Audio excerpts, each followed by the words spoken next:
This is the Barbecue Central Radio Show, which is recorded live each Tuesday at 9 p.m. Eastern Standard Time.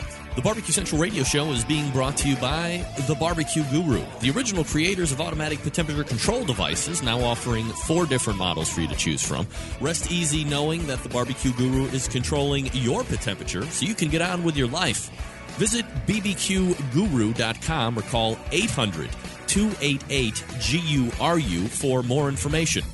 And by Fred's Music and Tasty Licks BBQ Supply, your online barbecue and grilling superstore. From cookers to grills, wood chips and chunks, and everything in between.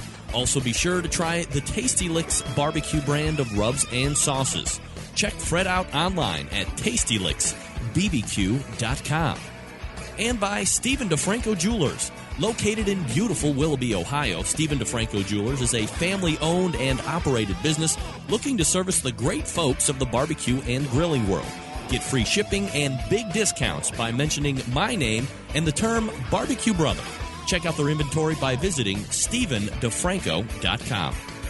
And by Butcher Barbecue, with 30 years of experience in retail, wholesale, meat markets, food service, and customer service. Using that experience, everything they do and sell at Butcher's Barbecue comes from real-world knowledge. Check out their award-winning spices, sauces, marinades, and injections by visiting ButcherBBQ.com. Always trust your butcher. And by iGrill. The iGrill is a Bluetooth-enabled cooking thermometer that allows you to monitor the temperature of your food and smoker or grill from up to 200 feet away. Using the free iGrill app for your iPhone, iPad, and Android devices, you can set preferred temperatures, and your smart device will alert you when it's ready. It's perfect for cooking steaks to perfection or low and slow smokers overnight. Head to iGrill Inc., that's the letter I, grillinc.com to learn more. And by Barbecuer's Delight Wood Pellets, the barbecue wood pellet choice of competition cooks and backyard hacks just like me. The perfect blend of 2/3 oak and 1/3 flavor wood gives you that right BTU burn and flavor that you're looking to get all over your meat with smoky goodness. Visit bbqrsdelight.com. And by R&O Smokers, a custom pit builder using innovation and art in each of their cutting-edge, offset, and vault-style barbecue pits. Located in the heart of Texas near Fort Worth, Granbury has been the home to R&O Smokers since the beginning. R&O Smokers has continued to widen its range using visionary planning both on the design level and the quality of craftsmanship to bring their customers the finest custom pits on the market. Please get in contact with Billy, BILLIE _RO Smokers at yahoo.com or Tony at Tony _RO Smokers at yahoo.com or visit their main website, the letter O, RNO Smokers.com. And by Green Mountain Grills. Discover something you're really going to love. Cooking with pellets. Green Mountain Grills are widely available across the country. Top-of-the-line manufacturing, but not the highest in price. Visit greenmountaingrills.com to get started on your pellet adventure today. So to get that perfect barbecue, you use wood. Are you sure it's safe? Whatever. We put the lighter fluid on, strike the match, and... Oh! Should we call the fire department? That might be a good idea.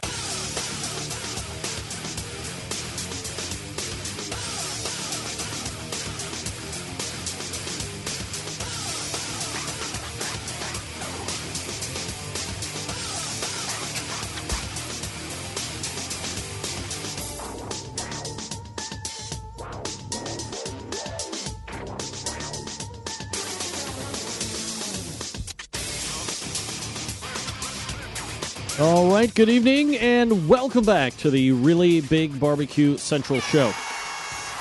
Yeah, it's the show that talks about all things important in the world of barbecue and grilling, broadcasting live and direct from the Rock and Roll Hall of Fame city of Cleveland, Ohio.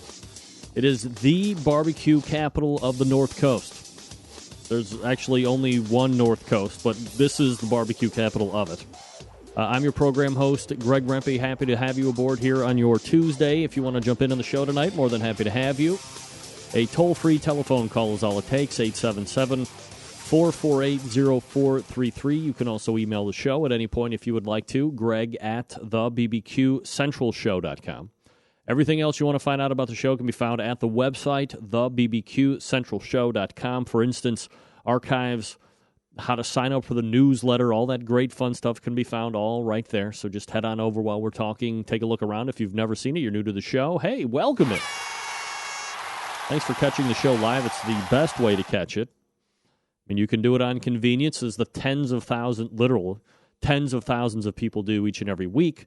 But the people who decide to take some time out of their daily life on a Tuesday, on a Wednesday to catch the show live, man, it doesn't get any better than that. Succulent barbecue talk live. Whew.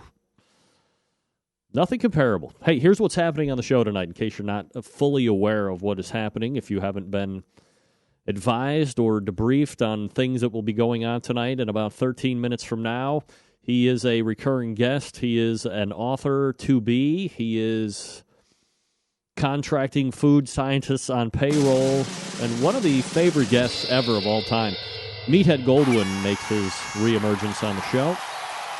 2 segments as well, so lots to talk about. It will be Turkey Night tonight with Meathead.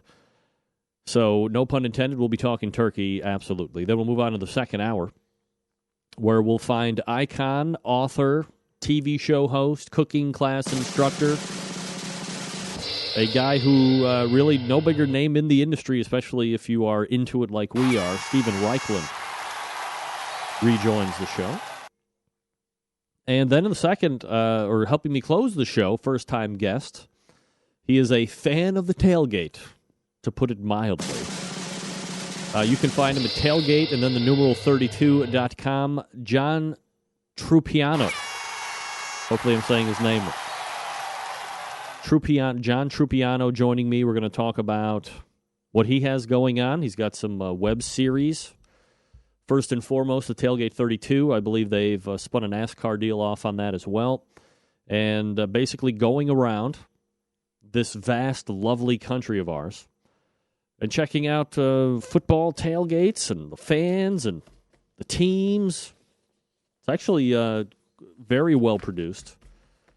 So if you haven't checked it out, not tonight, but some other time during off hours, go ahead and check out tailgate32.com. That's tailgate, the numeral 32. No spaces altogether.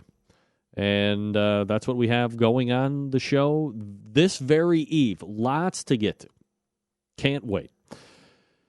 Since you're watching, do me a favor. Let's see if we can't get a lot more people into the live audience tonight and blast off an email or make a Facebook post, whatever. Let everybody know the show is on right now. Some links that you want to give them.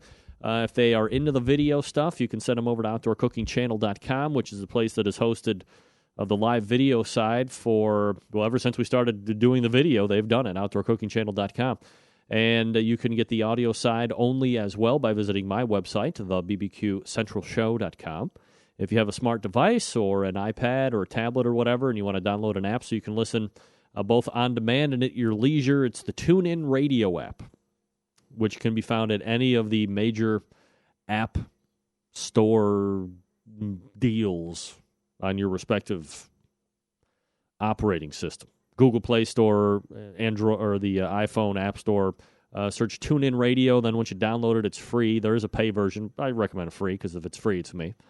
And then search BBQ Central. Add it as a favorite. And Tuesday between 9 and 11, Wednesdays between 9 and 10, you can get the show live. And then you'll also hear all of the replays that are being aired after live shows take place. So there you go. Also, you can get it on Roku. If you have big screen television, you have a Roku device, get the Outdoor Cooking Channel app through the Roku App Store. And then there is a Watch Now option, I believe, or On Now or whatever it's called. It's the very first option right next to me for my archives page on Outdoor Cooking Channel, and you can watch the show streaming live right now. As a matter of fact, if you're doing it live on the Roku right now, if you can take a picture of that and send it to me, I'll put it right up, give you lots of credit here on the show. So that's the way you can consume the show. Did you miss the show last Wednesday? Did you even know that there's another night of this show? Hello? Immediately get to the archives page on my website, or you can subscribe through iTunes, YouTube, or through like the Juice platform. You'll never miss another show ever again. Really, this is life-changing stuff that we're doing 2 nights a week here. You should not be missing 1 second of it, whether it be live or in podcast fashion. For instance, 2 weeks ago, Daniel Vaughn was on the show, and at the end of our segment, we talked about a number of stuff, but we ended on fast food barbecue, and in particular, we talked a bit about that Arby's brisket sandwich. And he mentioned the use of mayo, how it acts as a, for lack of a better term, flavor carpet.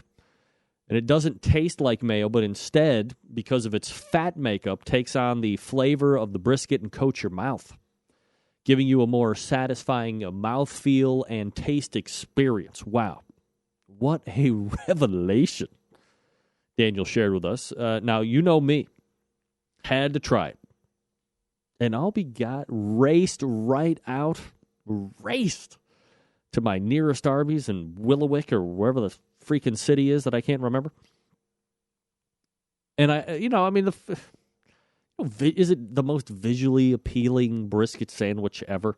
I think, if we're breaking down bones and you get to Texas and you're going to go to brisket, they don't serve like brisket sandwiches. It's like on butcher paper in strips. So, the whole brisket sandwich thing is a different realm altogether. But, for brisket sandwiches, it looked okay. The bun was nice. It has the French fried onion straws on top. The barbecue sauce isn't actually bad, but I was only concerned with the underlying layer of mayonnaise below everything else. And I have to say, exactly as the Arby's chef told Daniel, no mayo flavor, but a rich, flavorful brisket taste coated my mouth. Crazy food science at its best right there, folks. Crazy food. I mean, it seems weird, but man, I'm telling you, with every bite, I was exacting and demanding, discerning my taste buds to make sure that I wasn't thinking myself into something that wasn't actually happening. And I'm going to tell you, it did not have a mayonnaise flavor. Now, admittedly, perhaps mayonnaise used at Arby's might not be a very full-flavored mayonnaise. It's a little more white than the normal mayonnaise that I use at home, especially when I use that Kewpie mayo. Is it Japanese mayo or Chinese mayo, whatever it is? I think Japanese. But damn it, that thing took on the flavor of the brisket. And there's not a huge amount of meat, as Daniel covered when he was on a couple weeks ago, and this is kind of a way to make up for the lack of meat on the sandwich by capturing all of the flavor that meat is putting out while it's sitting there, and it does coat the inside. I don't know if it's trickery, but it does give you a fairly satisfying bite and overall flavor in your mouth. No freaking mayo taste. Crazy. It worked flawlessly. If you have not even checked it out, I have to say that you might want to, not for the quality of the the brisket sandwich. Trust me, it's not life-changing by any stretch of the imagination. To see that there may or may not be what Dr. Barbecue talked about last week, which was the Tender Quick smoke ring. That may or may not be the case. There is a smoke ring, but it's very thinly sliced. I didn't take it out and start doing the pull test or anything like that. But for the sheer value of seeing that mayo actually do what the Arby's corporate chef or head executive chef, or whatever the hell they call it, said it was going to do, and then have it well worth the $7 for the meal deal or whatever. Although I have to say, very disappointed they got rid of the home-style fries at Arby's. Get that big stuff out of here. I'm not a big fan of curly fries. It's just me. Evidently, most people are, because they ditched the home-style fries. No option anymore, at least where I'm at. Only curly fries. But really, the brisket sandwich, worth a try just to see. It's fun. You write me and tell me if it's not fun. Calling you a liar if I'm not calling you for dinner. All right, gang, let's talk quickly about Tasty Licks Barbecue Supply. Trusted online retailer, longtime supporter of this show, carrying many of the hot button items that are very popular in the purchasing realm of different barbecuers and grillers out there. For instance, Oak Ridge Brines and Rubs, complete line of Plowboys rubs and sauces, and if it's not open yet, I believe they're very close to opening their own restaurant, the Plowboys Barbecue Restaurant. Todd John's over there. How about the Smoke on Wheel products? Tasty Licks has them all ready to ship out to you, and of course you know by now that Tasty Licks is the barbecue Big Green Egg headquarters, including many items for the egg you can't get anywhere else. These Big Green Egg parts are in stock. Also, Tasty Licks Barbecue Supply now carrying Harry Sue's new chicken rub, and that won him a bunch of grand championships last year, as well as overall champ in the chicken category for Team of the Year. Now, if you're looking for injections, rest assured that Tasty Licks carries all the heavy hitters as well. Butcher Barbecue, Cosmos Q, just to name a few, every type of barbecue guru and their associated accessory. Tasty Licks, a Green Mountain Grill dealer as well. Fred hosting a number of classes to the public, which he teaches. And then he also bringing in some of the top names across the competition circuit to do those competition classes as well. Now, attention teams, as we just talked about, all supplies for competition teams. Pans in different sizes, aluminum trays, gloves, thermometers, turn-in boxes for practice. Make it your one-stop shop. TastyLicksBarbecue.com is the place to go. So head on over now. Enjoy all the Fredios, which is Fred's videos, nicknamed, I just coined a phrase, all the Fredios that Fred puts up there on his page. Plenty to look at. And don't forget Tasty Licks manufacturing their own line of rubs and sauces as well. Got to try those. The sauce is really good. Got to be honest. Very good. When you order, drop Fred a line that you heard about him here on this show and let him know that his support of the show appreciated. You're going to return that appreciation by patronizing his online, or you can go right to the brick-and-mortar store in tropical Shillington, Pennsylvania. TastyLicksBBQ.com. That's TastyLicksBBQ.com. Meathead coming up out of the break. Stick around. We'll be right back.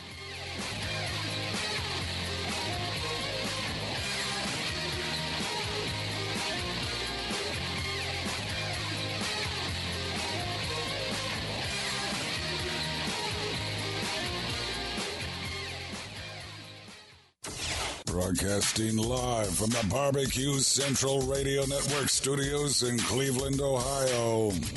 You're listening to the Barbecue Central Radio Show. Once again, here's your host, Greg Rempe. All right, we are back. 877-448-0433. Greg at the BBQCentralShow.com. That son of a bitch. Getting me going already, and I haven't even said nothing. Because I don't want to ruin it before we get to this, of course. This sweeping the nation. Bullet point, headed upwards, of course. You Can't Hurry Ribs by the Meatheadettes. Meatheadettes? I don't know. It's got to be something like that. My next guest, a monthly contributor here to this show. Website creator, budding author, a monthly contributor to the show, as I just said. You can hurry many things, but you cannot hurry ribs. Let's go ahead and race over to the hotline and welcome back good friend of the show, Meathead Goldwyn, joining me here. Meathead, how are you, buddy? I'm ready. How are you? I'm doing absolutely fabulous. Meathead, you can't hurry ribs. That's what I hear, at least. Where's the music? What do you mean? I just had it on. Oh, okay. I missed it. You did? Yeah. Uh-oh. Yeah. You know what else I'm missing? Wait, hold on a second. Hold on. Wait. You telling me you didn't hear this? Hold on one sec. You don't hear that? No. What? Yeah. I'm on Skype, so I don't know whether... Well, you should hear it. Does anybody else hear You Can't Hurry Ribs? Does anybody else hear that? Can anybody hear my theme song? I'm sure they can hear. Can everybody hear Meathead right now? Oh, yeah. Yups. What can okay. Everybody? I don't know why you can't hear that, Meathead. I'm very sorry that you couldn't get your own theme song. Oh, well, that's all right. I've heard it before. I wrote it. Yeah, well, that's right. Absolutely. You wrote it, didn't sing it. You know what else I'm missing tonight? No, what? The Bulls and the Heat. Hey, forget about that. This is prime NBA time. Championship. Oh, NBA Championship. We got a long way to go yet before we worry about NBA championships just yet, but that's all right. All right, Meathead joining me here tonight, and always appreciate the time you give to the show, Meathead. You know, I was going to kind of ambush you on this thing that I was just talking about. By the way, great glasses. I don't know if everybody can see Meathead's glasses. My Reichland glasses. Those are your Steven Reichland glasses. I see. Look at you. Not only is he a budding author, he is a comedian, ladies and gentlemen. Thank you. We'll be here all week. Did you hear what I was talking about in regards to the? Yeah. What's your thought on that? Is that something that you have heard or knew about? I love mayo, and when you talked about Kewpie, I ran right out and got it, and I loved that too. I use mayo as an oil when I cook. I will often put it on a fillet of fish or a chicken breast, it's just oil and eggs, and it's a great binder for things like breadcrumbs. So if I'm doing a fillet of fish, I'll occasionally slather it with mayo, sprinkle it with panko, and throw it on a griddle on my gas grill, and then throw dried herbs from last year's garden on the burners, and it just fills it with smoke, and within an instant or two, you turn it over, and you have this great crispy, just like kind of pan-fried fish. And the mayo doesn't taste like mayo at all once it's cooked. It's a lot of fun to play with it out there. All right, we'll play with it out here. Meathead says play with it. What a perp. All right, Meathead, tonight we're talking turkey, but first of all, what are you drinking? I'm drinking modest German Riesling. And you love Riesling, don't you? Yes. Underrated. I wouldn't won my wife over Rieslings. I dated her. We went to Chinese restaurants for dinner most nights, and I'd bring Rieslings to dinner, and they worked great. Is it a Gewürztraminer?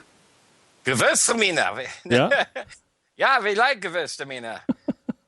All right, look, we're talking turkey tonight, and maybe Riesling, probably not too bad of a wine to potentially think about. Yeah, absolutely. It's a good choice because Riesling is usually a little bit sweet, and if people are not fond of wine, they like a little sweetness, it's a good please everyone wine. Your wine snobs out there will want a Sauvignon Blanc or a Chardonnay, but everybody loves Riesling. It's really an easy. Really, won't the wine snobs want Pinot Noir?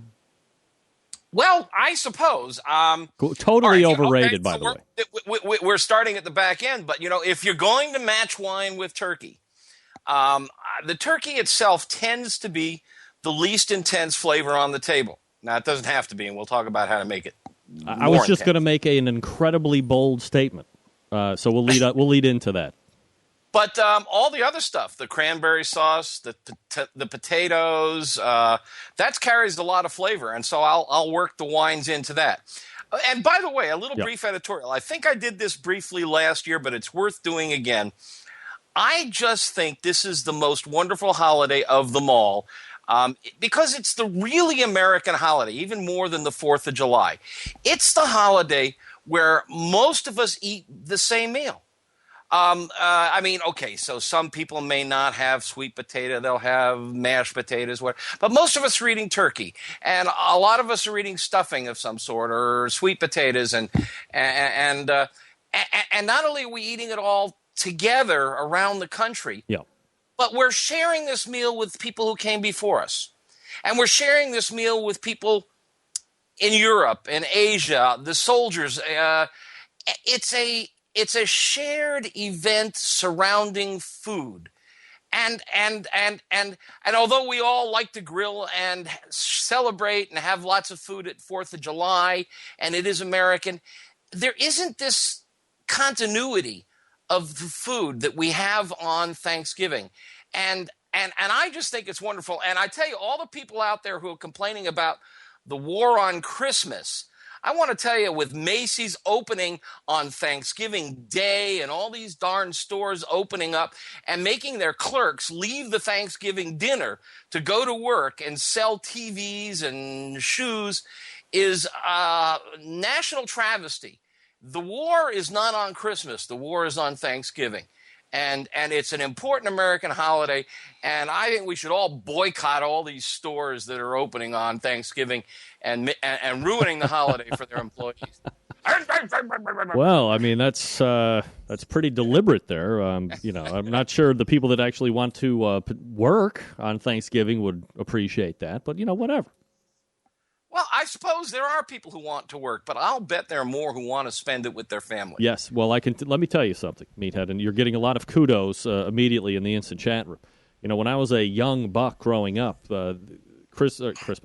Thanksgiving was one of, I think Christmas and Thanksgiving were the two most long-running traditions in my particular immediate family, and then going on to my mother's side for Christmas, my father's side for Thanksgiving with his brother and parent.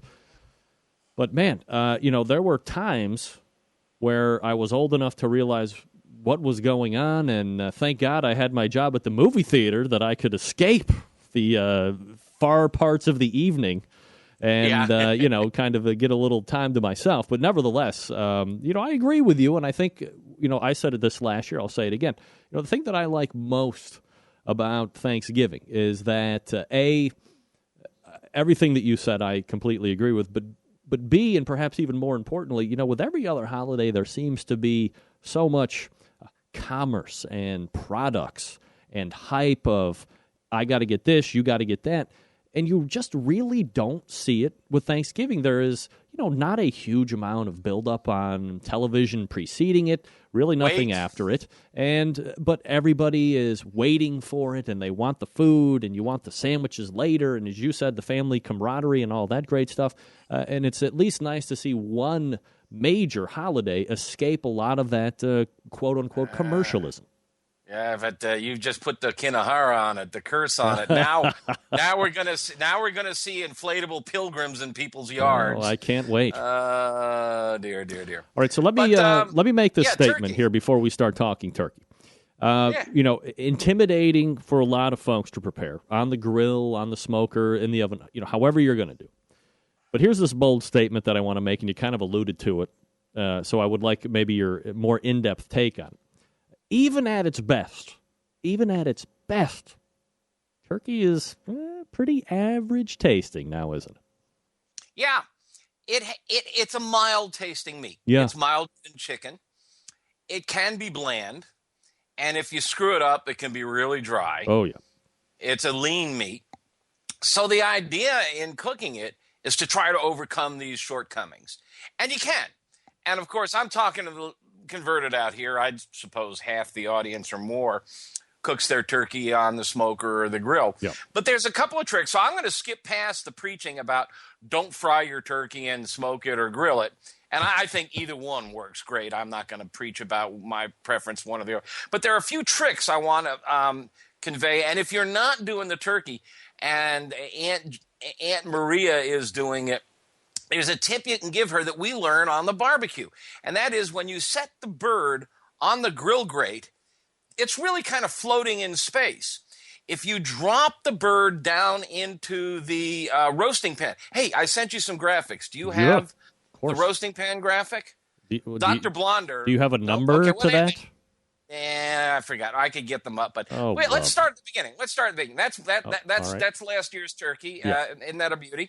And you can see the dark spots under the skin. I put fresh sage leaves under the skin. There's still fresh sage in my garden. That's sage decorating all around there, and it usually makes it through the first few frosts.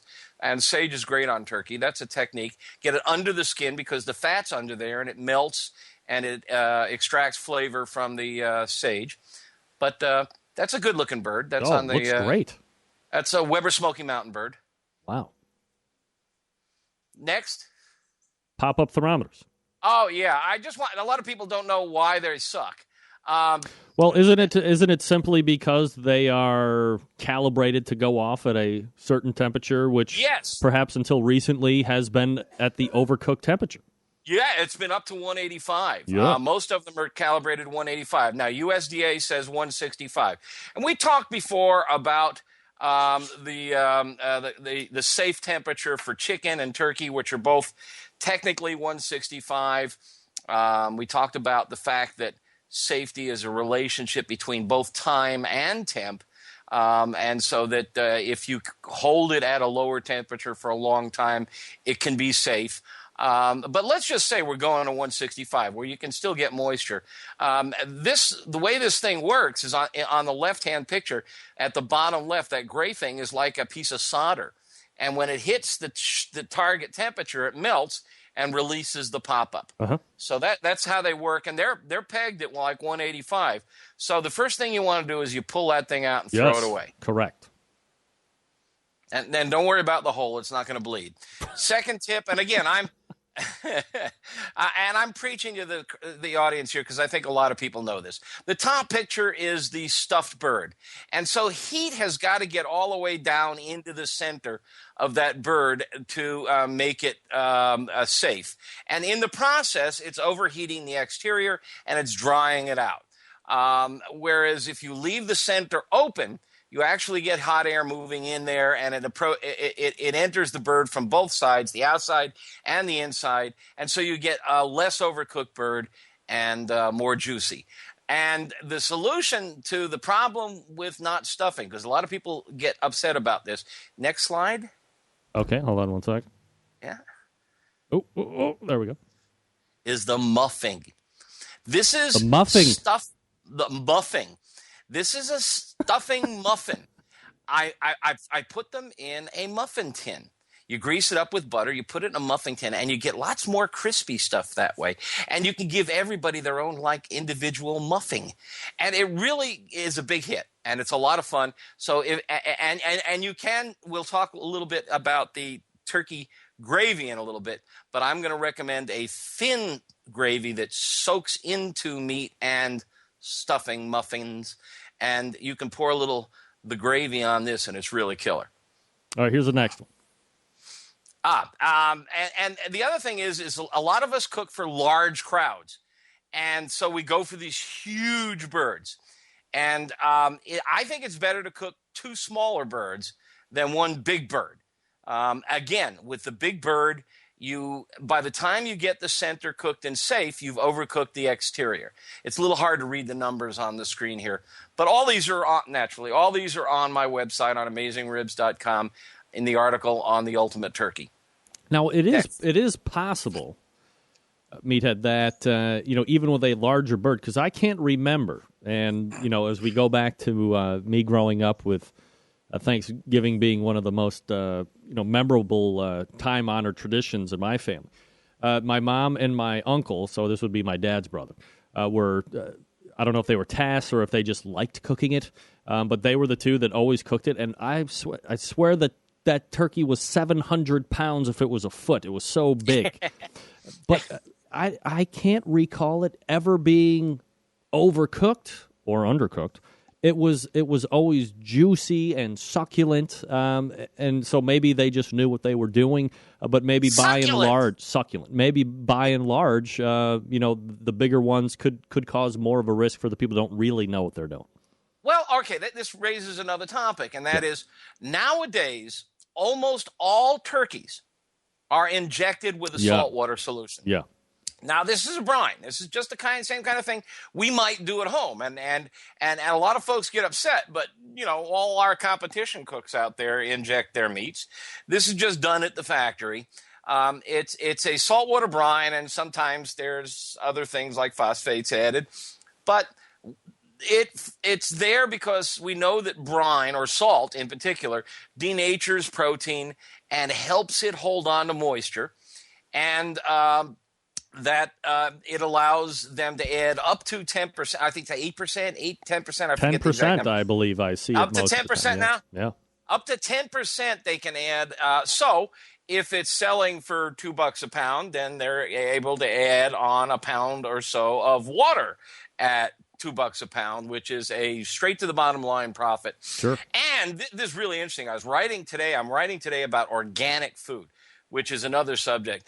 Or one of the things that's happened to organics is that it started out as a bunch of really idealistic, motivated farmers who were going to make pure food. And then they got together and they started writing rules and what could be allowed and what couldn't be allowed.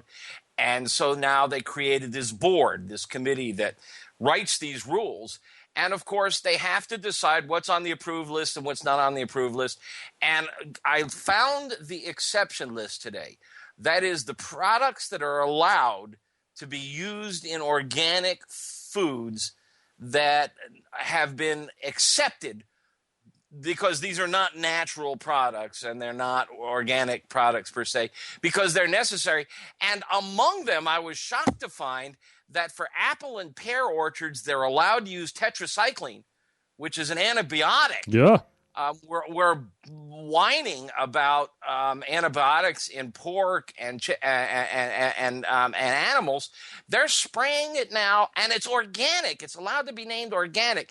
They've written – what's happened is the big corporate guys have bought out all the little farmers, and they make these cute little labels, Walden Farms, and it looks cute like a little farm in Walden Woods or something. But it's, Cargill or somebody.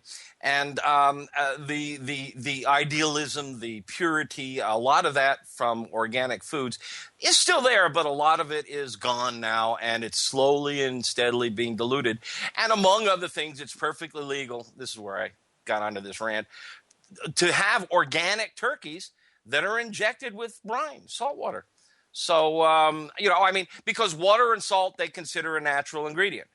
Now, I think that really varies from the original purity concept of organic foods. We're going to give you just a straight turkey, but we can inject it now with salty water because they're natural. And I don't object. I mean, I like to inject a brine. A lot of people like to soak their birds in brines. Yeah. And that's another topic we can touch on. All right, now hold on a second. You're on a roll here, Meathead.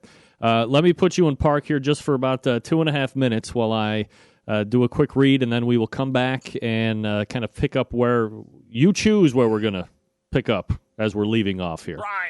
Brine. All right, so we will do brine here. Meathead is going to go refresh himself, and then we'll be back with Meathead here in just a second. Uh-oh. Maybe you didn't. Did you hear it that time? All right, public service announcement. My good friend Stephen DeFranco from Stephen DeFranco Jewelers. Folks, look, it's no surprise that you are less than some odd days away from the holiday season. And perhaps, just perhaps, you have screwed it up 1 or 2 or 5 years in a row. You haven't conveyed the right message. Quite honestly, you've been a shit for the last number of years, and it's really time to redeem yourself when it comes to the gift giving. That's why I want to turn you on to Stephen DeFranco over at Stephen DeFranco Jewelers, located right here in beautiful Willoughby, Ohio. And you don't have to live here to take advantage of the savings, but more importantly than that, you don't have to live here to take advantage of Stephen's vast knowledge of the industry. Look, you can go to a mall and deal with some of these chain stores and talk to some jamoke with a off-the-rack suit and poorly fitted shirt who really doesn't know anything about anything except to put a lot of mousse in his hair and look like a complete tool. Do yourself a favor. Head on over to StephenDeFranco.com or give him a call at 440-943-2700 and then ask for Steve. And as Steve says all the time, and look, Steve has helped some of the highest-ranking barbecue officials and celebrities here since he has started sponsoring this particular show. I do all of my jewelry work with Stephen, and I do pay for my stuff, by the way, lest you think that I don't. And you're never getting sold. Some of the stuff you're just going to get sold. You go to a car dealership or whatever. When you're buying jewelry, there's a lot of things that need to be taken into account. Why are you buying it? What's your budget? What kind of a message are you looking to convey? Is that all of that going to translate into a great gift and a great experience for whoever's getting it? Stephen is going to listen, kind of go along the journey with you along the way, and then once you get down to the end, make some suggestions. But he's never going to force you into something that doesn't fit or try and upsell you to something that's more expensive. That's not what it's about. He wants you to be happy with this purchase, and then down the road, earn your repeat business time and time again. And I think once you do business with him the first time, you realize I'm not just sitting here talking about something that I don't know, that I truly feel this way, and that you're being treated like a respectable human being. StephenDeFranco.com. That's StephenDeFranco.com, or call specifically and ask for Steve, 440-943-2700. That's 440-943-2700. We're back, and we'll be talking brining in just about 6 seconds. Stick around. We'll be right back.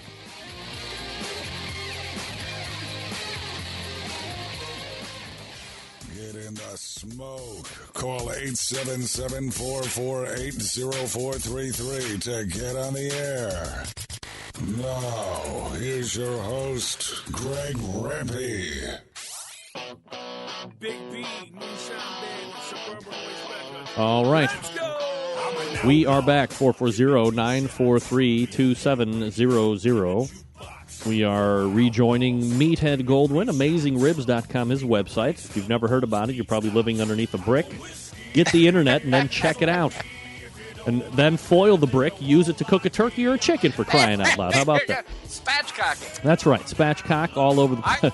I love spatchcock turkey. It cooks more even. We're talking about now brining. We talked about how, mostly, look, for the newcomers to the show, and we're not talking about the people that know about all this stuff, and this is kind of like repeat business for them. There's other things that the turkey is labeled as. One of the trickery words that you want to look for if you want to know if the bird is enhanced, that's a word. How about self-basting? I self-baste myself every now and again. Not the same thing, folks. So, those are kind of key words that you want to look for. It might not say injected with. It might say self-basting or enhanced. So some words you want to look at. And, labeling is probably something we might want to talk about here in a second as well. But what about this brining? Well, all right. So you want to read the label, and it should just be plain turkey. But if it's got brine added, then you don't want to add more. You don't want to brine it, or you don't want to inject it. I just want to jump back for a second because during the break I stuck my head in the chat room, and one of the I think David was saying that pointing out that a lot of the people who work retail and have to work on Thanksgiving Day are women.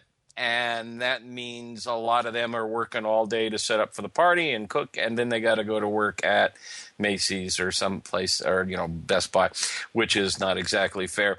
And somebody else asked about free-range turkeys, and this is something else that I did some research on.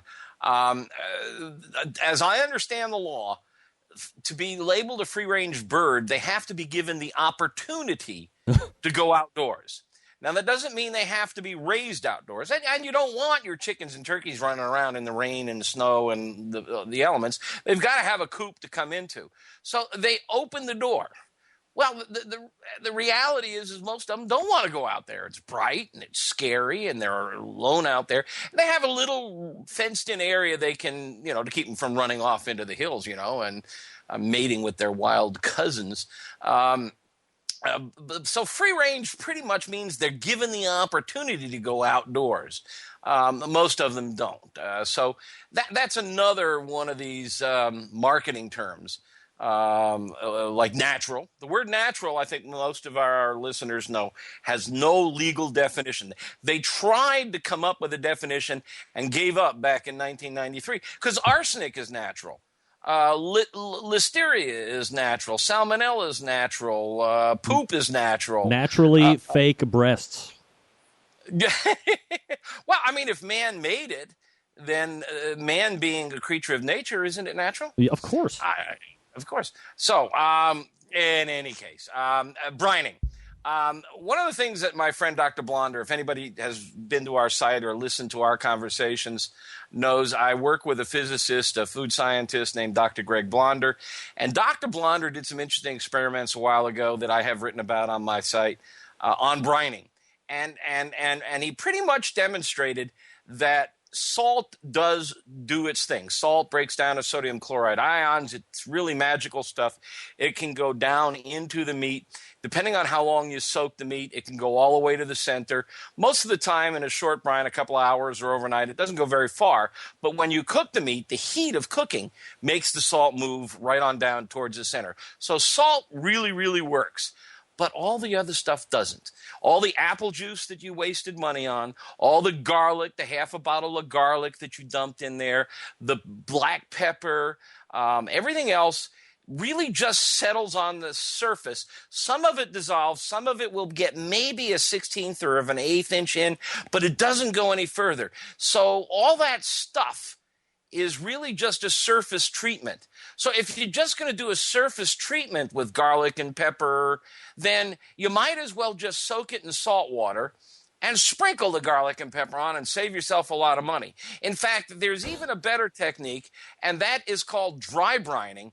And if you rub the bird either on top of the skin or under the skin with salt, it will penetrate without being soaked in a tub. It will start, because there's moisture in the meat. The meat's 75% water. It'll come out because salt draws out water. Melt the salt and suck it back in, and it goes right on down towards the center. So you don't have to waste all that money. You don't need a 5-gallon carboy to soak your bird in with 4 gallons of apple juice and bags of ice. All you need to do is the night before, rub the bird down with your favorite spice rub. I love an herbal rub. I don't use my barbecue rub, with the paprika and the sugar and all that stuff. I like that for pork, but not so much for poultry. And just rub it down with some herbs, the classic parsley, sage, rosemary, thyme, Simon and Garfunkel type flavors, and salt. And the salt will get in there, and the rest of the stuff will just kind of melt and hang around on the surface. Get it under the skin, and you'll have a really flavorful bird. The salt will do its trick of holding moisture in during the cooking process. All right, let me ask you this question. We've talked about some herbs. We've talked about the dry brining. We go back to my inflammatory statement about turkey just kind of being a tasting piece. I mean, what can we do to get some really good, mouth-satisfying flavor in there? Well, first of all, salt. Salt is an amplifier. It's just like turning up the amp on your stereo system. That will double the turkey flavor. But you can go back to the original Butterball. The original Butterball was injected with butter. Now, this is just a personal preference. I don't like to inject apple juice in turkeys or pork because I want to taste turkey and pork. Yeah. I don't like to, I don't want to go, I hear people using Dr. Pepper and other things like that. I love swordfish that taste like swordfish and chicken that tastes like chicken. So I won't go into all these exotic flavors and the Cajun spices down in there. But you can. But injecting is absolutely the best way to get flavor down into the bird, which is why they do it at the slaughterhouses, why they inject the bird with salt water. And if they could, they'd probably add other spices and herbs. It's just that not everybody would like it. But you can shoot it up, and a lot of barbecue competitors have injectors. Melt some butter, and now you're back to the original Butterball. Or melt some turkey fats, or chicken fat, or schmaltz, or a chicken broth or something. That helps. But here's a secret that I really, really like. We talked a little bit earlier about hovering the bird above. We were showing slides. Keep the slides moving, because we got to get to that one. Okay, move next. Hold on. Give me a minute. Damn it. There you go. Spatchcock. Okay, well, spatchcock. Great, really good way of getting even cooking. Next. Great pair. Yeah, and really kitchen shears. These are good kitchen shears that come apart so that they can get really good and clean in the dishwasher. If they don't come apart, then you have to treat chickens and turkeys like kryptonite. The way they grow them and process them and slaughter them, and there's a very, very high likelihood it has salmonella. So things like scissors, sinks. Oh, and here's another one. All the food safety experts say don't rinse your bird, and they're adamant about it. Not like, you don't have to. They say absolutely don't do it. If you rinse the bird, you put more salmonella and microbial aerosol into the air, onto the counters, onto the sink. So they just say just strip it off and do not rinse the bird. Now, I save the juices, and we'll get to what we're going to do with them in a minute. How are we doing on time, Greg? Keep slides. Yeah, we're good. Okay, next slide. All right, hold on. 1 man operation here, Meathead. Here we go. Okay, so I'll put this under the rack.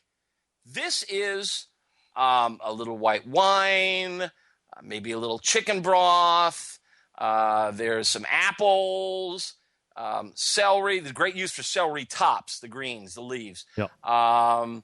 Potatoes, carrots.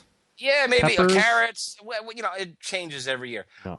I'm making a chicken or turkey stock, and this sits under the meat. And the drippings get in here. It picks up smoke flavor. And then before the bird's done, I'll take this out, filter it, taste it, and cook it down if I need to. Usually it's just about right. And this is my gravy. And I don't thicken it with flour, because when you thicken with flour and you put it on the meat, it just sits on top of the meat. The flour is a carbohydrate, which are huge molecules. They don't penetrate. But this is a thin turkey soup, a smoked turkey soup, and it's potent and it's rich, and you can condense it by cooking it down. And you can then, when you slice the bird, drizzle this, and it goes right into the core of the meat. And this is a great way to bring flavor to your bird, and it's turkey flavor. And it really is wonderful. And what I do is we celebrate Thanksgiving at my wife's brother. He doesn't live too far. But the bird goes into a wine cooler, or a beer cooler rather, and this stuff goes into a coffee urn, one of those insulated coffee urns. Yeah. And away we go. It stays hot all through dinner. So this is and there it is. That's this. And now here's another one. Don't trust the bird, because the armpits, which is where the wings are, the crotch, which is where the legs are, that if you truss it, you push all the meat up against it, and that skin doesn't get brown. Yeah. It stays pale. And even if you're cooking indoors, a setup like this, where it's on a rack above the roasting pan, will allow the heat to get underneath. When you use those standard roasting pans, keep rolling. We got it. That picture must be next. Yes. Okay. When on the left is a roasting pan. So the liquid in the bottom will typically get up to around 175, and inside the roasting pan, even though you're cooking at, say, 325, the underside is only 240 or so. Yeah. But if you raise it up and sit it on top of the roasting pan, the temperature under the bird gets up to around 300. And I cook at 325 as a general rule. The lower temperature you cook at, the less overcooked the outside of the meat will be. Whatever you're cooking, whether it's prime rib or brisket or whatever, the lower the temp, the better. But here we're dealing with chicken skin, which has a lot of fat in it. And we want it to brown, and we want to melt some of that fat. So I take it up to 325, and that way I get around the rubbery skin. But you still get great flavor. Okay, next. This demonstrates just what I was saying. That and then the other thing is carryover. I think a lot of you guys know about carryover. Remember, it's the hot air that cooks the outside of the turkey. It's the outside of the turkey that cooks the inside of the turkey. Right. The hot air doesn't get into the meat. It's the transmission, the conducting of the heat from the outer layer, which gets hot. So if whatever temperature you're cooking at, the outside layer of the meat is rarely over 212. I mean, that's the temperature of water. Now, after you dry out the outside layer, like when you're making a hard bark, I mean, a bark is almost like a jerky. You've dried that out. That can get above 212. But as long as there's moisture in the skin, it can't get above 212. So even if you're cooking at 300-400 degrees, it won't get. But so that you've got 212 almost consistently with whatever you're cooking in the outer layers, and that 212 then works its way towards the center. Well, when you take it out of the oven, a lot of that heat escapes and it cools the meat, but a lot of it continues to move because water is a great carrier of heat. Yes. It takes a while, and it moves it down towards the center. So you can temp that bird and take it off at USDA recommended 165, but by the time you get it in and then you serve it, it could be 175 and drying out. And here's another thing, resting. Now, I got a whole massive article on resting. I don't know if I have time to get into that. And I think we talked about this in an earlier show, but it's bunk. You don't lose more juices if you cut right into it. Oh, we covered this extensively. Yes. Michael Simon said you're full of crap. Yes, I know, and he's mistaken, and we can prove it. That juice is not wasted, and I'm not going to get into it again. But I really demonstrate it pretty thoroughly. And this is just, I wanted to show people, see those two little orange spots in the center? This is the underside of the turkey. Turkey oyster. If you haven't discovered the turkey oysters yet, nobody gets these but the chef. While you're carving the bird, there's these two little pockets that have this most tender, juicy, succulent, hit the button on succulent, Greg. That is the best tasting meat on the bird, and there's like 3 bites there, and those should go to the hardworking chef. Huh. Never heard of turkey oysters. Yeah, and that's just a carving job. I think most folks know how to carve now. They've been showing it. You don't want to slice the breast off the bird. Slice the meat off the breast while it's on the bird. You remove the lobe of the breast and then slice it across the grain. Right. And it makes a nice presentation. That's all the pictures. Yeah. You've done it. So have we pretty much questions? I'm looking. Yeah, don't rinse the chicken. I see somebody over there. Does a smoke point of oil that you rub the bird with ever matter, as in olive oil versus vegetable or corn, or perhaps even avocado oil? No, avocado oil's got a very high smoke point. Yes. I think it's 425. It's learned one of the that highest. last week. But you're not cooking that hot. And usually I tell people don't use butter when you're cooking because butter's got a lot of water in it, and that will slow the frying, which can occur between the oil and the surface. But yeah, you can use butter here. We're cooking at 325, so you're not going to burn butter at 325, and it's not going to be an issue. I don't like to baste the bird because I want the skin crispy, and basting is putting water on the skin, which is making the skin soft. Meathead Goldwyn. You can find him at AmazingRibs.com if you have any more turkey questions. Obviously go back and re-listen to this segment or two. And then head on over to AmazingRibs.com. He's always accessible by email. There's obviously a vast amount of turkey prep and cooking and all that stuff at AmazingRibs.com, so feel free to check that out. And as always, we will be looking for you next month, Meathead. Well, wait. You know what? It'll be December. It'll be the second weekend in December. Second Tuesday. Second Tuesday of each month starting in December. We're going to be regular second Tuesday of each month. Right. And by the way, if you go to the turkey page, you can make your questions at the bottom in the comments area. And I'm there all day. I answer questions almost within an hour. All right. Well, head on over. AmazingRibs.com. Meathead, everybody. Thanks for coming on, buddy. Always. There he is, Meathead Goldwyn, AmazingRibs.com, and check it out for all of your barbecue and grilling information that you may or may not even know that you want to have taken care of informationally. Folks, the longest-running sponsor of the show is the Barbecue Guru, makers of automatic pit temperature control devices. And typically this is where I talk about those, telling you that they are the creators of the technology and why would you buy from anywhere else, so on and so forth.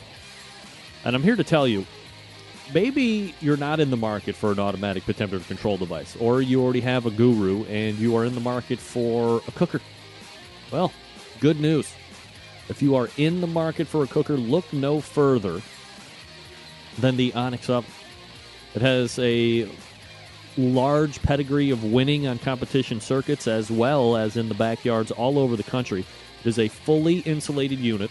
It holds a substantial amount of meat for how big it is. It accommodates the half and the full pans for food service and works seamlessly with any of those Barbecue Guru pit temperature control devices. So if you already have one, or maybe you're looking for a package deal, it can accommodate any model that they have.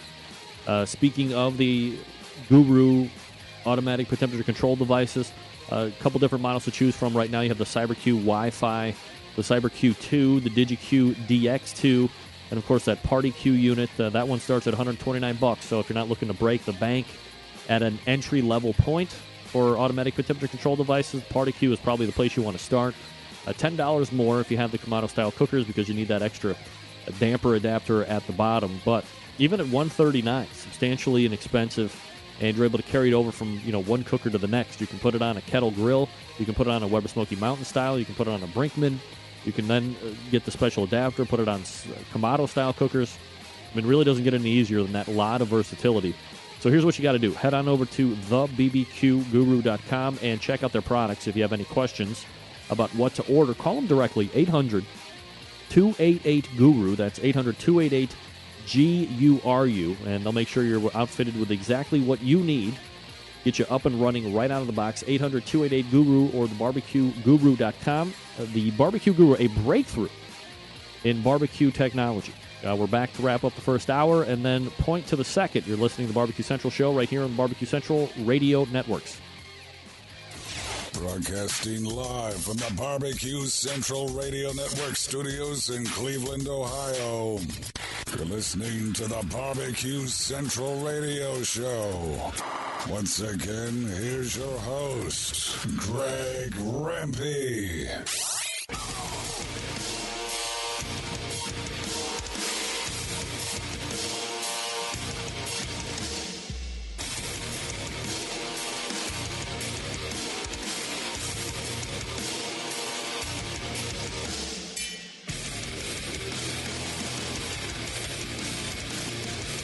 All right, we are back. 877-448-0433. Greg at thebbqcentralshow.com. Thanks again to Meathead for joining me the past two segments, breaking down turkey. No Meathead in November. That's why we did the turkey thing now. He is, on task. A clear and present deadline for that book to get finished. I think it's taken him about 5 years to get completed. Close. I wonder when it's actually showing up. When is that thing going to make it to... Meathead, are you still on? When is the book going to make it to publish? Damn it, I just dropped my pen.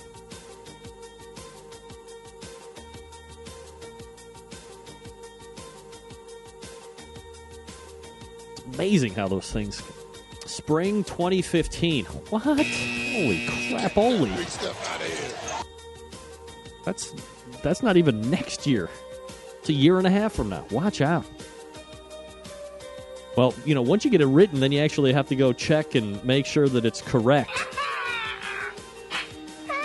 Sweet Brown, you got time for that? Ain't nobody got time for that. Damn right.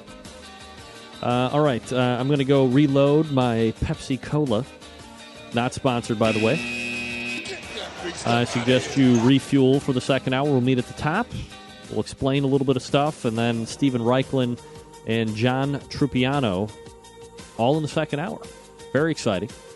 You are listening, watching, and doing whatever it is you do on this day to the Barbecue Central Show right here on the Barbecue Central Networks.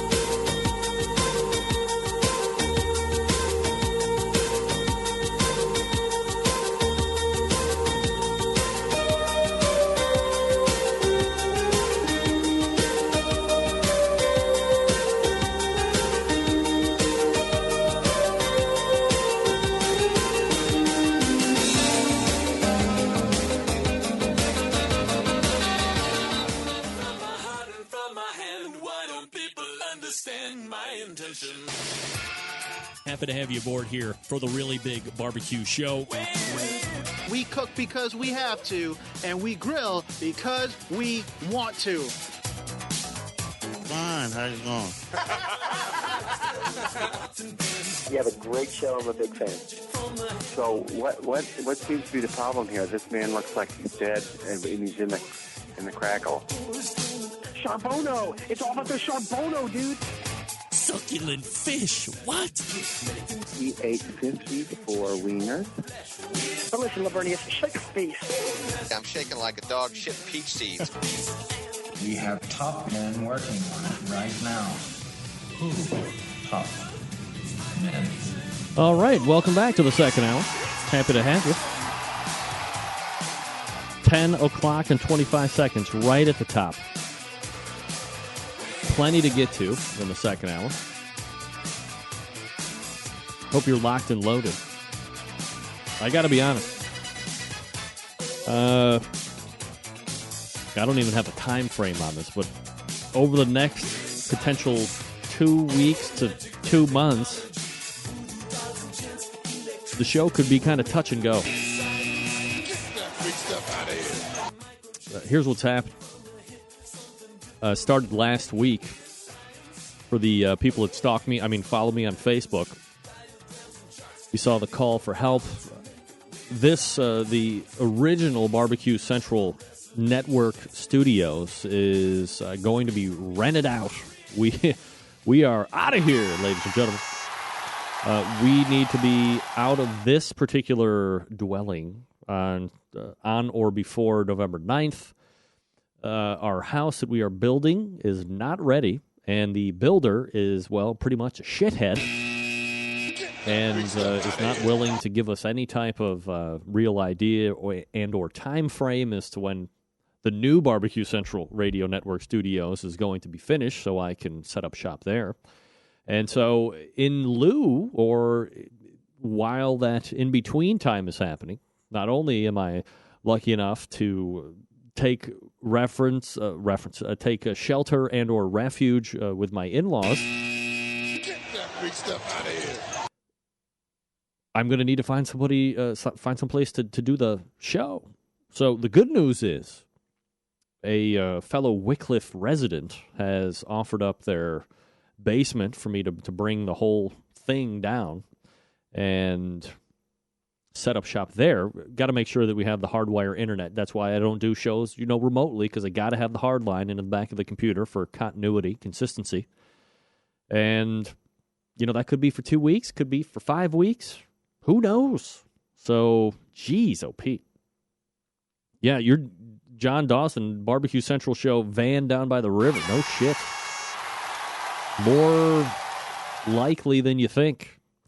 Again, still to come tonight, Steven Raichlen, famed author, product specialist, teacher of classes, multiple-time author, TV show host.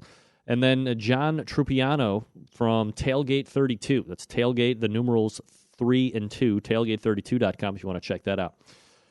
There will be, programming note, I'm getting it out there now, there will be no show tonight, tomorrow night. Well in advance with Ray on this. Top men in the industry require my full attention tomorrow, but we will be back for a full Tuesday, Wednesday run next week. Don't you worry. No show. No show tomorrow with Ray Lampe, which is a shame because I just got a brand new intro to him, even more new than the one I just showed last week for the people that watch it. So make plans to do something else other than, show up around 9 o'clock. That's right, Matt. Go to the bar. Lots of things can be productive at the bar. Let me show you a good friend of the show and a friend of mine, Jesse Black. You would know him. I've interviewed him a couple times from ThermoWorks. That's the company that makes the ThermaPen. Sent me one of their new products. And I got to be honest, I think you guys are going to really love this. And I'm getting all lovey-dovey with the camera here because I want you to see it. Because if I just held it back, it's not very big. This thing is called the Time Stick. See this thing right here? The Time Stick. Now you might be asking yourself, what is a Time Stick?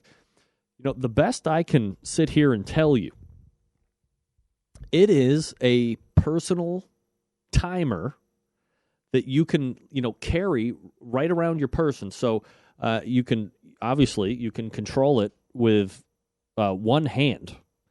You got the digital display there. That's the time. And then there's a mode button down at the bottom left. There's an M right there. You can't really see it that well. But you can, let me cycle through here. I don't know if you can see that screen. And then it goes to timer, and then it goes to count up, and then it goes back to the timer. So I can sit there. I can set it for, let's go, 2 minutes. So you hit 2, and then you go 0 for 20 seconds, and then there's 2 minutes, and then you hit start. Boom. Now it's counting down right now.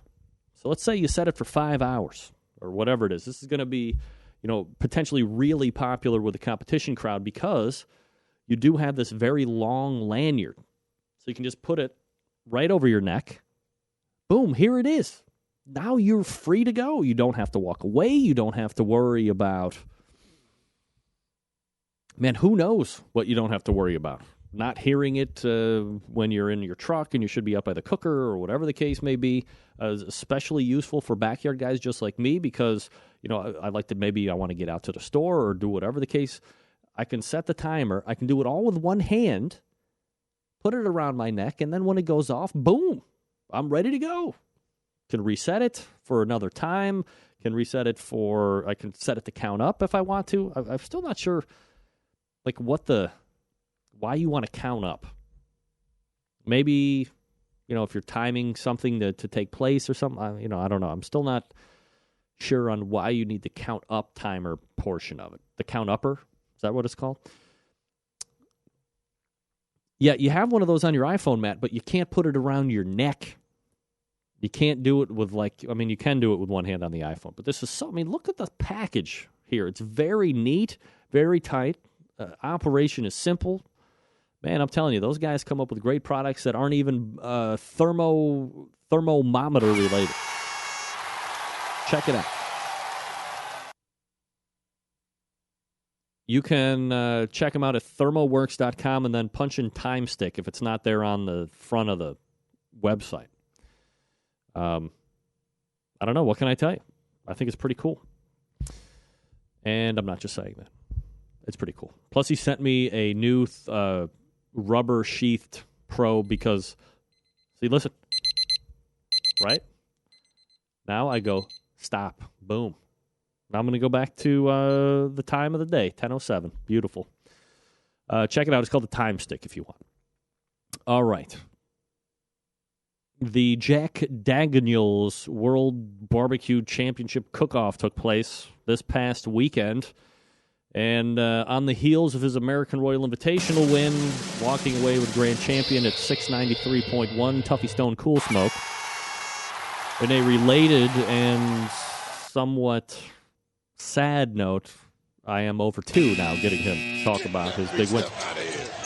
Look, far be it from me to tell anybody who should be on the show or not, but if you win the American Royal Invitational, you win the Jack Daniels all in the same month, winning one of those, let alone both, in a competition career is one thing in the same month. I don't even know if that's ever been done before. Might want to avail yourself to the show. Word to the wise, tough. Word to the wise. Bad karma. And not from lack of trying either. I even broke down and Facebook messaged him. Didn't even get squat back. Squat. Get that big stuff out of here. People want to hear you talk about the wins, Tuffy. I know you're very modest. I don't know if there is a more beloved figure in barbecue, forget competition barbecue, just in barbecue in general, than one Tuffy Stone. Yeah, as a matter of fact, I think I'm very confident saying I don't think there is a more beloved figure. Well-respected, people that, a guy that people just like. It's got to be Tuffy, right? Got to be. So I'm a little disappointed that I wasn't able to land him for one or both of those interviews. But, what are you going to do? A Boy and His Grill Reserve, Blazing Barbecue 3rd, Insane Swine Barbecue 4th, Q-Ow 5th, 420Q 6th, Joe Bob's Barbecue 7th, Killer Bees Barbecue 8th. They won Sam's Club the week prior. Here's this guy again, Gillies Barbecue. 9th overall. Very good showing out of 97 teams. And then rounding out the top 10, IAB 30 Barbecue, which, if I'm not mistaken, is a West Coast team. Quickly giving you the Sam's Club top 10 from 2 weeks ago. Killer Bees, as I just said, won that. Iowa Smoky D's Barbecue was second. Pigskin took third. Lucky's Q, who was last year's champion, fourth place, so very respectable showing. Chad Hayden at Moonswiners fifth. Dan Hickson and the boys at Three Eyes, sixth place. ZBQ seventh. Second City Smoke eighth. Outlaw Hog Barbecue ninth. And Tippy Canoe Barbecue Crew rebounding from their local ousting last year, making it to the finals, top 10. So congratulations to Joe Beelan and the crew over Tippy Canoe. You're caught off with the biggest competitions that took place over the last 2 weeks. You're welcome. Steven Reichland coming up out of the break. Arno Smokers is a custom pit builder combining innovation and art in each of their cutting-edge offset and vault-style barbecue pits. Located in the heart of Texas near Fort Worth, a little city called Granbury, has been home to Arno Smokers since its inception. Arno Smokers has continued to widen its range using visionary planning both on the design level and the quality of the craftsmanship to bring their customers the finest custom pits on the market today. Now, have you been looking for a custom pit without the hefty price tag and weight of some other manufacturers on the market? Look, I understand you want a great pit, but you want it now. Make Arno Smokers your first choice when you're looking at these new pits. You know, a lot of them are very costly. You want to make sure you're getting QPR, quality price ratio, taking everything into account. Now, mention you heard about Arno Smokers right here on the Barbecue Central show, and you can receive an additional discount off the already low price. For more information, follow the link to their Facebook page, which can be found on the Barbecue Central show website. Click on the logo at the right of the visitors page or the home page. You can also visit the sponsors page or the links page, and that will get you right to their Facebook page. Or, conversely, you can email one or both Billy Overton, Billie, Billy_RO Smokers at yahoo.com, or Tony Belay, pitmaster of Lone Star Smoke Rangers, Tony_RO Smokers at yahoo.com. Once again, Billy, Billie, at RO Smokers at yahoo.com, Tony, TONY_RO Smokers at yahoo.com. Don't forget to check out their Facebook page regularly for weekly drawings and giveaways from their barbecue partners as well. And again, you can find their Facebook page by going to my website, Barbecue Central Show. Click on their logo at the main page or visit the sponsors or links page. That will get you over to the Arno Smokers Facebook page, which is where they do a lot of their primary communication. Look, folks, I don't know if you know it or not, Facebook is not just a passing fad. It's popular. People are really starting to use it nowadays. And that's what they prefer. So check them out. You can win something, too, if you go over there. Why not? Steven Reichland coming up next. Stick around. We'll be right back.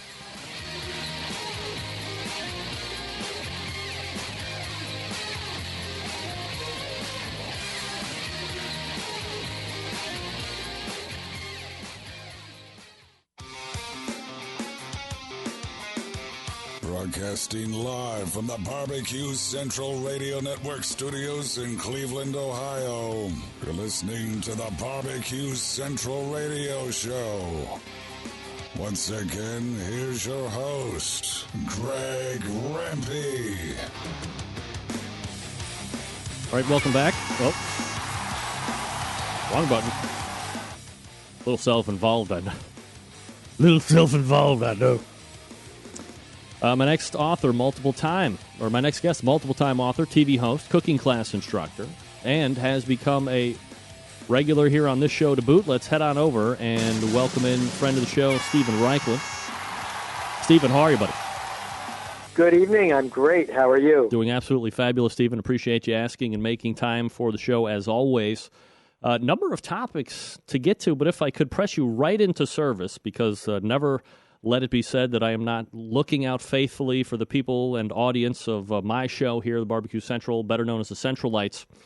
Steven, do you have a good chowder base recipe? Not like all the stuff you're going to put into it, but like just a good base recipe for chowder. Well, I do. You want chowder on the grill or chowder indoors like we make it in the winter in New England? I think. Tell you what, I'm going to give it to you on the grill anyway. Go ahead. So, for me, it's corn chowder, and You want to grill the corn, husk off, as I always do, so you caramelize the kernels. While you're at it, grill quartered onions, grill a couple of cloves of garlic on a toothpick. You can grill some celery. And chop all those up. And then you saute the grilled vegetables in butter, add a little flour, and cook it to a really dark roux. And then at that point, I would add equal parts chicken stock or vegetable stock and half. And the flour will thicken the chowder up a little bit. By the way, corn chowder is also really good with some grilled red bell pepper. But what the grilling does is it gives you a smoke dimension, and you know how when you grill vegetables, you just caramelize all those plant sugars and really pop up the sweetness. Well, that comes through in the chowder. Stephen Reichlin joining us here on the show. Appreciate that. You can visit his website, barbecuebible.com, just chock full of information, a real go-to source if you want to really brush up on your skills there. You know, I was actually reading through the blog a couple weeks ago, Stephen, noticed that we are in the midst, well, I guess now kind of coming to the close of Apple Month. And I know one of your mantras, as we just talked about, is if it tastes good inside, it's even better on the grill. What are some tips when it comes to apples? Which ones to choose? Well, you know, apples, before I even get to tips, I mean, Yep. I think we should have a moment of respect and veneration for the apple, because if you think about it's America's fruit. If you think about how many ways apple enters barbecue, I mean, first of all, apple wood, a super fuel for grilling and smoking, the secret of a lot of pitmasters, especially from the Midwest and New England. Apple juice, a great ingredient for spraying on ribs and pork shoulders as they cook to add an extra layer of flavor, keep them moist. Apple basting sauce made by mixing equal parts apple cider and melted salted butter, brushed on poultry, brushed on ribs, absolutely fabulous. And then every imaginable apple cider or apple sauce or apple butter-based barbecue sauces. The apple adds sweetness, of course, and fruitiness, but also a good apple will have an underedge of acidity, which you need in a barbecue sauce. And we haven't even gotten to cooking apples on the grill or in the smoker. But in terms of that, I mean, you know, everything from apple steaks, where you'd cut an apple crosswise into finger-thick slices, brush it with melted butter, maybe dust it with cinnamon sugar and cook it on a screaming hot grill, you know, so you caramelize the cinnamon, sugar, and butter and lay on some nice grill marks on the apple. Another thing I like to do is hollow an apple out. That is, core it, but leave a little plug at the bottom.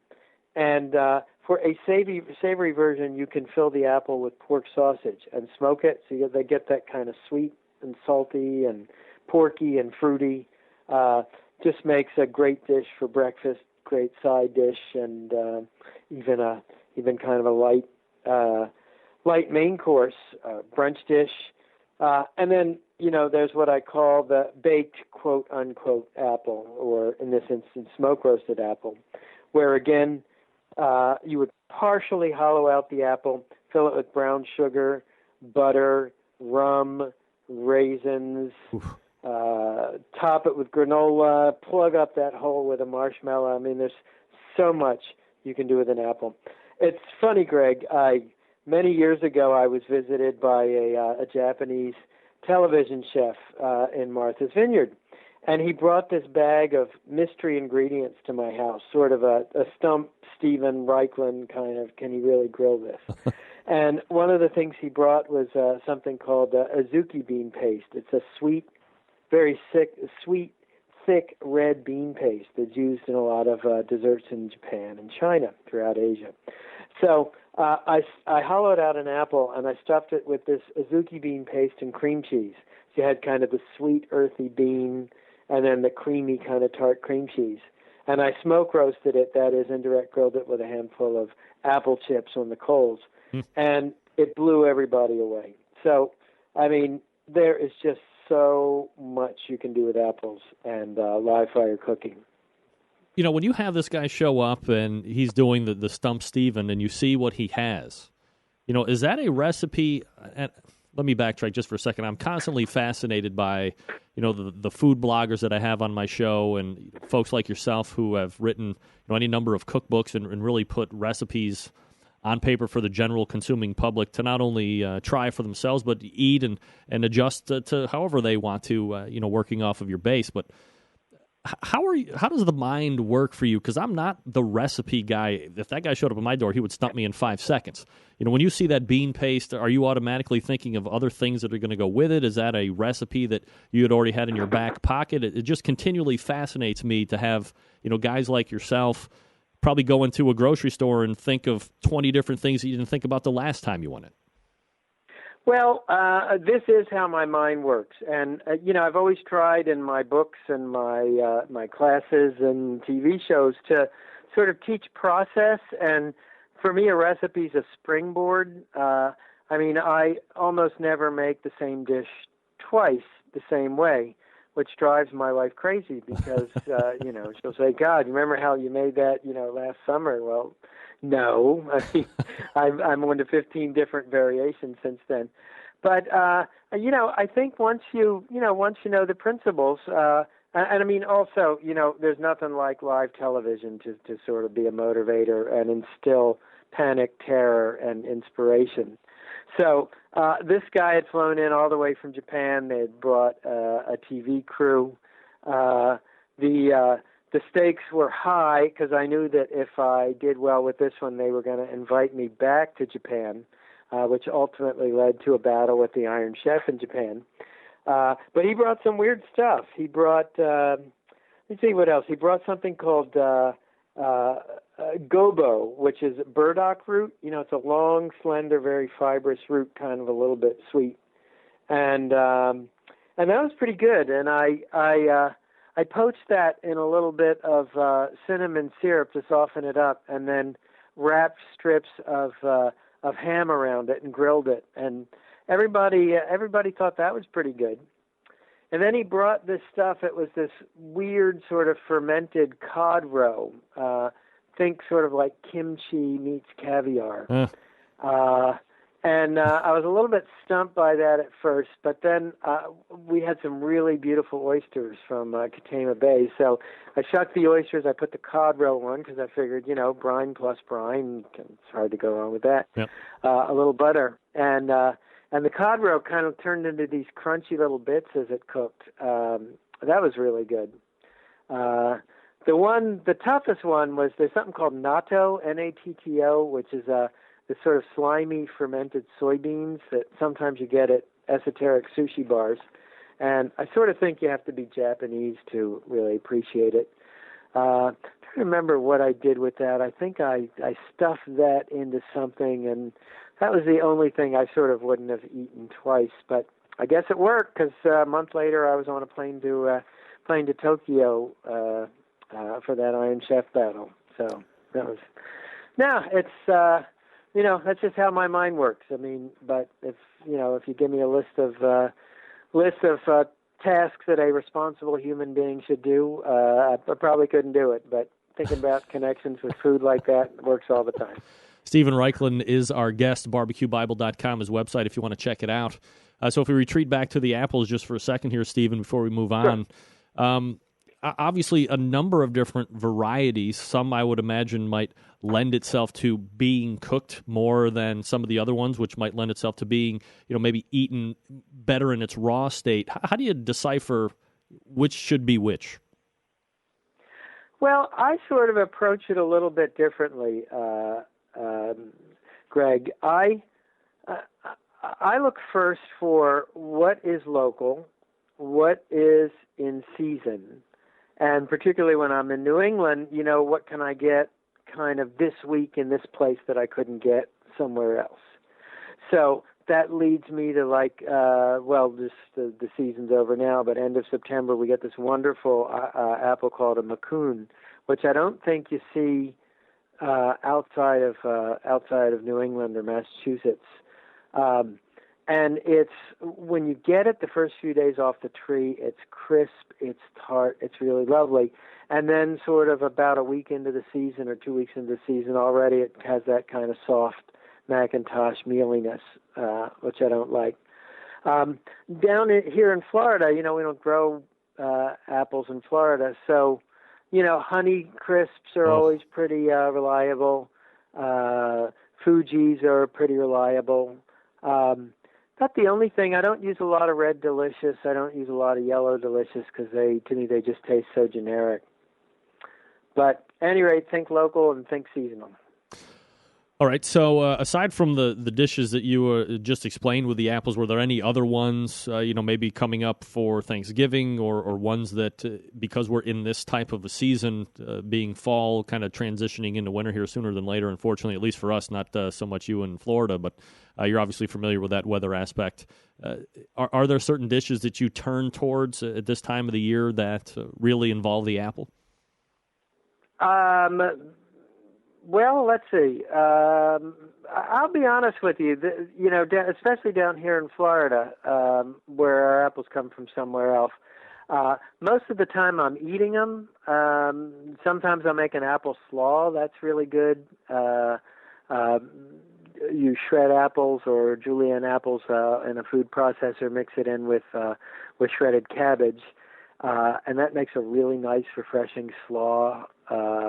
For an apple smoked pulled pork shoulder that you then turn around and make a vinegar sauce with apple cider and apple vinegar. That's a big dish. Another fall, it's not a fruit, it's a fall vegetable I've been thinking a lot about, is acorn squash. We've been starting to get some really beautiful organic acorn squash down here. And I have this affliction in my family. It's a daughter who's a dietitian who is a very militant, meatless Monday kind of gal.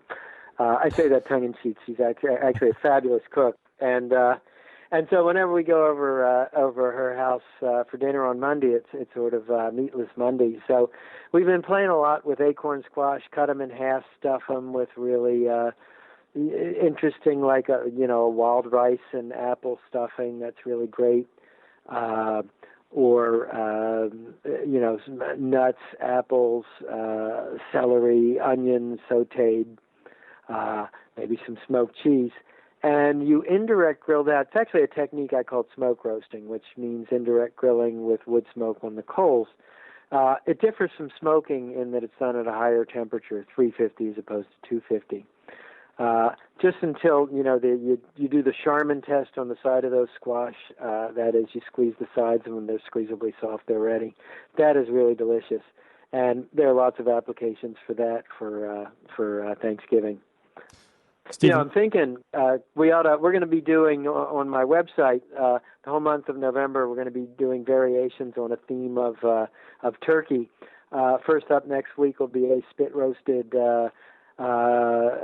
Cuban marinated adobo turkey with mojo sauce, and then we're going to move to a bourbon brined New England turkey, a beer can turkey.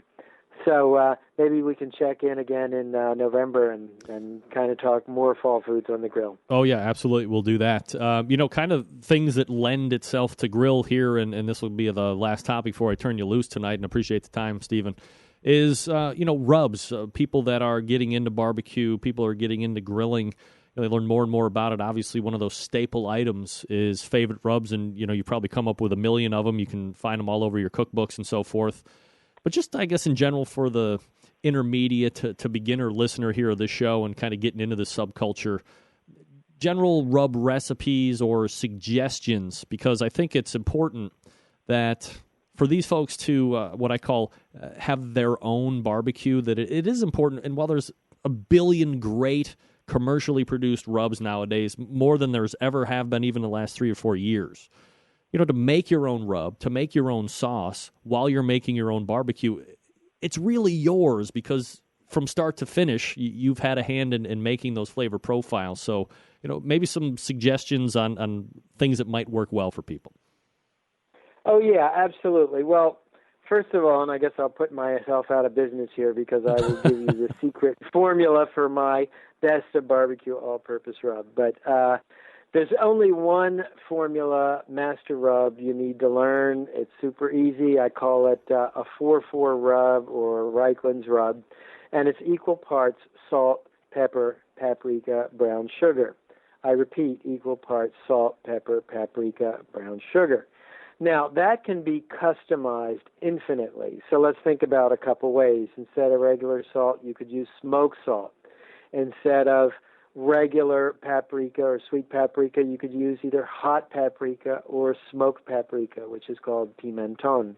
Instead of brown sugar, you could use dark brown sugar, you could use light brown sugar, granulated sugar, sucanat, cinnamon sugar. I mean, so there's tremendous variation in that. And in terms of pepper, white pepper, black pepper, you could use chili powder, you could use cayenne pepper, although in that instance I wouldn't go quite 25% of the rub in cayenne pepper. And then, some other tweaks. I mean, garlic powder's a no-brainer, onion powder's a no-brainer, celery seeds a no-brainer. So with that basic formula, I mean, I'm sure you and I could just sort of sit down and knock out about 30 or 40 different rubs. But and by the way, I'll tell you where I got that recipe. It's really interesting. About 10 years ago, there was a fabulous novel set post-Civil War in the hills and the mountains of North Carolina, and it was called Cold Mountain. Did you ever read that? It was also a movie with Renee Zellweger, who played a fabulous sassy blonde in that movie. Cold Mountain. Did you ever read it? No, I didn't. Terrific National Book Award winner. And such was the vivid power of that writing. At one point, one of the characters, managed, in the sort of with the collapsed Southern Civil War economy, it was everybody was reduced to a barter system. So somebody found some coffee, or somebody slaughtered a cow, and they got a brisket, and they swapped that for some coffee beans, who swapped that for some firewood. So this gal gets a brisket, and so she takes, in this writing, she takes a teacup each of salt, pepper, paprika, and sugar, makes a rub, and then wraps the brisket in sort of this oil paper and buries it in the embers of her fireplace overnight. And it's the kind of thing where I read that and I said, I know what that tastes like. I know what that rub tastes like. I know what that brisket tastes like, and I want some now. So there you have it, the one and only rub you ever need, inspired by a great work of American fiction. All right, well, I got to go pick up that book for sure. One quick question before I let you go, and this kind of ties in. You can have as many as you want. Perfect. I got a question coming in from Matt, and he said, not sure if this is a good question for anyone tonight, but I think it is for you, especially considering our last topic of conversation. When layering rubs and spices, if you want to sweet with heat using habanero-type spice, would you put that on first or last when you're combining it with a sweet rub? Oh, wow. Well, that's a pretty interesting question. Yeah. I like hot and spicy food as much as the next guy. But habanero powder in rubs should be used judiciously. I think we should say that right off the bat. I have it in just one of my rubs, my Island Spice rub. I would put it on first. I would let it kind of, the heat penetrate in one direction into the meat and the other direction into your mouth. I'd use it very judiciously. And what I'd be going for is that sort of smoky apricot-y flavor rather than just sheer terrorizing heat. Stephen Reichland is a multiple-time author, a TV host, a cooking class instructor, and as I mentioned earlier, become kind of a regular fixture around these digs here at the Barbecue Central Show, which we certainly appreciate. Stephen, always appreciate the time, and we'll look for you again next month. Great. Thanks a lot, and come check us out on the website, barbecuebible.com. There he is, Stephen Reichland, ladies and gentlemen. And as he said, barbecuebible.com, his website. If you haven't checked that out, look, two great websites tonight that we're talking about. Meathead, AmazingRibs.com, Stephen Reichland, icon in the industry, barbecuebible.com. We're trying to lock him down for like the once a month. There's two. I get all these guys once a month, I can start making custom intros. All right, John Trupiano coming up out of the break. Butcher's Barbecue, folks, is pretty much where it's at. Injections. I don't know if you were in the chat room earlier tonight when we were talking with Meathead, talking about injection of turkeys, poultry, and the like. Look, if you're looking to do your own injection, how about a little thing called Bird Booster, folks? Dave Bosca has hit it out of the park with pork injections, with beef injections, and now he has Bird Booster. It is giving you 3 times more yield in moisture than meat, so, brining is going to get you 7%. Injecting with Bird Booster, 21%, so 3 times more. You don't want 3 times the juice. Dare I say 3 times the succulence. Hey, that's on you. And don't forget, as mentioned, you can get all the other great products from Butcher's Barbecue as well. The beef injection, the prime injection, the pork injection, of course, Bird Booster that I just mentioned. ButcherBBQ.com, the place to get it. And of course, if you're looking for a go-to rub or sauce, you have hit the mother load here as well.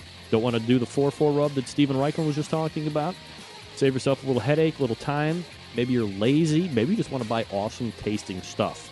That's fine. Butcher's Barbecue. Winner all along the line here. Steak and brisket rub, the honey rub, the premium rub.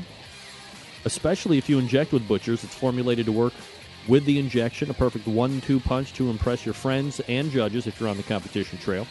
Last but not least, of course, that sweet barbecue sauce that Butcher's Barbecue makes wins in every category for me. Not overly sweet, a nice slice of tang, just the right amount of back-end heat, and no liquid smoke, which I absolutely adore.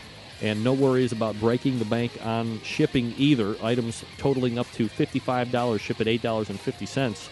$55 to $200 ship at $9.75. Anything over $200 ships for free. So what's the bottom line? Moral of the story, buy $201 worth of products and save on all of the shipping. Head on over to ButcherBBQ.com. That's ButcherBBQ.com. Stock up right now. With a sauce, buy 6. Save yourself the headache. You'll thank me later. ButcherBBQ.com. Always trust your butcher. Back with John Trupiano right after this. Stick around.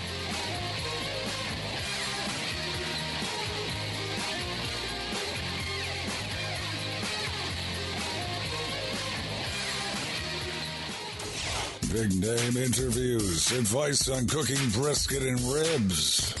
And the only host willing to share his honest opinion on all things important in the world of barbecue. It's the Barbecue Central Show.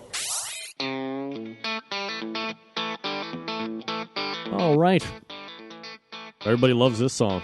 This is the song Sweeping the Nation by obsessive-compulsive barbecue Joe Hayes. I mean, it's something. I guess we can just say that. It's something. All right, helping me close it down tonight, a guy who loves him some tailgate, so much so that he and his brother are putting rubber to the road, traveling to cities across the great country of ours and getting down in parking lots of their football teams. Let's welcome first-timer to the show. Hopefully I'm saying it right. John Trupiano joining you. John, how are you, bud? Greg, hey, nice to meet you here. Yeah, you too. Appreciate you making time for the show tonight, John. Probably a billion different places that we can start here, but why not the obvious question first? Maybe, a little background about yourself personally and maybe professionally as well. So probably the thing that's most interesting is that I've decided to become a professional tailgater. Last fall, my brother Mike and I, we set out on a journey where we rented an RV and we hired a film crew, and we drove 25,000 miles to visit all 32 NFL home teams and go party at the tailgates with all the fans there. And so we did all 32 NFL teams in just 17 weeks last year. So where exactly is the application for professional tailgate? Maybe I missed that in the WAN ad or something, but, did you just... Are you a sports fan who like to tailgate or tailgater who likes sports? I mean, it's like a similar question, but honestly, it's probably two different things. Which one are you? So I'm probably a sports fan, first and foremost at heart. The idea originally came about just like, any two kind of like big football fans or big sports fans. My brother and I we're sitting around and probably, cracking jokes a little bit here and there. And we said, hey, let's go see if we can't go to, go to all the football stadiums in the league. And, it was sort of something we didn't take very seriously at first, but, we were sort of looking at our schedules and whatnot, and, we found a way for us to actually sort of take off, the entire fall of 2012 and actually make it a reality. So, now there's all sorts of weird, obvious questions that are just rolling in. So, I mean, you don't seem like you're 55 and, you've made $1 billion and you're just looking to burn money like crazy. So, how are you getting sponsors from when you and your brother decided that this was going to be reality versus just thinking about it? What were the things that you had to put together, maybe even from like a business plan standpoint or financially, to make all this stuff? I mean, you're hiring a film crew. That costs some money, and then you're taking them 25,000 miles across country. What are those things that you had to consider and make happen first before it became reality? Very good question, certainly. First of all, it's worth noting that we spent 5 months planning this project as a full-time job before we even hit the road. So basically about April 1, 2012 is when we decided, hey, we're going to go ahead and do this thing. And, my brother and I, our backgrounds are as technology entrepreneurs. We both have developed and sold successful software companies, which, has given us certainly a lot of experience in terms of like organizing things and putting like large scale projects together. When we started to put this together, our original thought was, let's do this as kind of a fun thing. But then we started to look at the cost structure and sort of all of the costs that were going to go into it. You point out driving 25,000 miles in an RV that we don't own with a film crew that's not our friends is certainly costs a lot of money, right? Yeah. And so, our initial, our very first thought was that this actually sounds like a very sponsorable thing. Something that like a Pepsi or a Budweiser or a Ford might get behind, right? So our thoughts turned to how can we sort of raise money to actually, get someone behind this and allow us to do this without, basically cleaning us out. In the end, for the project that we actually did, my brother and I ended up footing pretty much the majority of the bill. But over the course of doing that, in terms of bringing the film crew together and everything like that, we actually have formed a production company out of it. And so we've actually done subsequent projects now as a result of sort of our successful journey the first time around. So after you get through that first season, as you said, you get your wares about you, you're able to develop production companies and all this stuff. Do people take a look and take notice of what you're doing, bigger companies, and say, hey, we want to jump on board and sponsor you and hang some of our signage up because you're going to be in front of all these people. They're going to be drinking and eating, going crazy and vomiting potentially at the end of the day, if it was a good day. Does that come about? It doesn't come about without, actually putting the work in. I mean, nobody's coming to me and saying, hey, I want to give you a whole bunch of money. Here's a big pile of money, go out and do this for us. But what it really is it's a portfolio piece. And so our project, which is a 32-part travelogue, I guess I haven't told you exactly what we created, but every city that we went to, we created a 6 to 8 minute episode that features the fans of those cities, the traditions that they carry on regionally, giving you sort of insights into sort of how the fan bases differ from one part of the country to the next, the foods that they cook up, and sort of, just what the overall fan experience is like. We have that broken out into 32 different 6 to 8 minute episodes, totaling about 4 hours of content. And so we have a great portfolio piece. And this actually allows us to get conversations started, with companies when we talk about doing future projects. So our follow-up project, actually, which has already been completed and was bought by Kingsford Charcoal, is a show about NASCAR. We did a 6-episode miniseries about the NASCAR fan experience. It includes things like how the tailgate differs from the NFL. It includes, we came into it not being NASCAR fans ourselves, but the very first episode is about us learning what it's like to be a NASCAR fan, and learning sort of how that's different. And we do some really cool behind-the-scenes stuff with the pit crew. We have a whole episode dedicated to Bobby Labonte, and the JTG Doherty race team. We've been able to get some pretty cool access just, basically by going out and, kind of just like taking care of business. None of this stuff was handed to us. We had to make lots and lots of phone calls and send tons and tons of emails to get this stuff set up. John Trupiano joining me here on the show. We're talking about his show Tailgate 32, which you can find on the internet, Tailgate, and then the numerals 3 and 2, tailgate32.com. John, at the beginning, did you ever look at going to networks and trying to go the traditional TV route, and then it landed, maybe nobody took it, and it landed on the internet, or did you think this would be best in web format right up front? Up front, I think we were very open to a whole lot of different ideas. We definitely talked to a handful of networks, especially after we got, a half dozen to a dozen of these episodes out. And what we found is that, our style is a little bit more natural. We're not hosts holding the microphone in front of your face. We're not big, giant personalities. In the end, we're the guys that you actually kind of want to go and tailgate with, right? So we found, in many respects, that probably we weren't the most natural fit for television.